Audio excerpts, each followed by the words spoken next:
Pemirsa, sejumlah wilayah di Kabupaten Purbalingga, Jawa Tengah dilanda banjir dan longsor yang dipicu hujan deras. Banjir dan tanah bergerak mengakibatkan warga satu dusun mengungsi. Tanah longsor juga menyebabkan jalan penghubung dua desa terputus. Sejumlah pengendara terjebak di tengah hutan. Banjir! Bogor!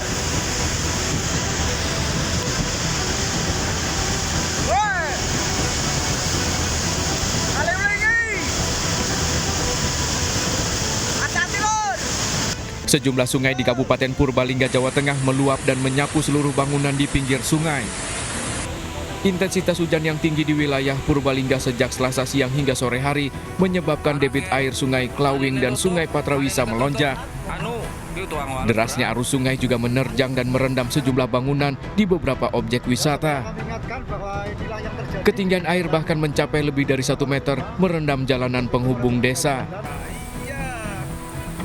Di Kecamatan Karanganyar, air sungai meluap hingga nyaris menyentuh jembatan. Sejumlah pengendara nekat melintasi jembatan yang menghubungkan dua kecamatan. Sementara di Desa Sirau, Kecamatan Karangmoncol, sebuah tebing longsor hingga menutup akses jalan.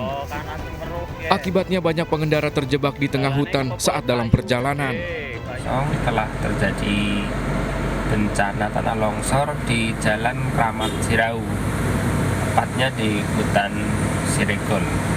Begitu kami menghimbau kepada warga masyarakat untuk berhati-hati karena curah hujan akhir-akhir ini cukup lebat.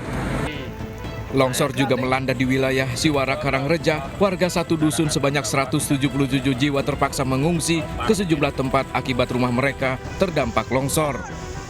Dari Purbalingga, Jawa Tengah, Catur Edi Purwanto, iNews melaporkan.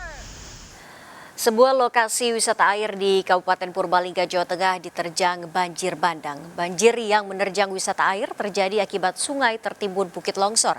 Tidak ada korban jiwa dalam musibah banjir bandang, namun kerugian diperkirakan mencapai puluhan juta rupiah. Tempat wisata air di Desa Karangreja, Kabupaten Purbalingga, Jawa Tengah ini mendadak berubah menjadi kubangan air bercampur lumpur. Air dan lumpur dari arah perbukitan menerjang lokasi wisata air hingga mengakibatkan 2 kolam renang terendam banjir. Sejumlah fasilitas di objek wisata air juga mengalami kerusakan akibat kuatnya terjangan air. Bangunan di komplek kolam renang ambruk karena tak kuat menahan terjangan banjir. Bencana banjir bandang terjadi dampak dari Sungai Bencol yang meluap akibat tertutup bukit yang longsor. Ada beberapa titik yang longsor, salah satunya adalah bukit di Bendina Hill ini longsor sehingga menutup kali, sehingga terbendung dan akhirnya jebol. Hingga Rabu pagi, sejumlah pekerja objek wisata masih melakukan evakuasi barang-barang yang masih bisa diselamatkan. Tidak ada korban jiwa dalam bencana banjir bandang lantaran saat terjadi, objek wisata dalam kondisi sepi pengunjung. Akibat banjir bandang, pengelola wisata mengalami kerugian mencapai puluhan juta rupiah. Dari Purbalingga, Jawa Tengah, Catur Edi Purwanto, iNews melaporkan.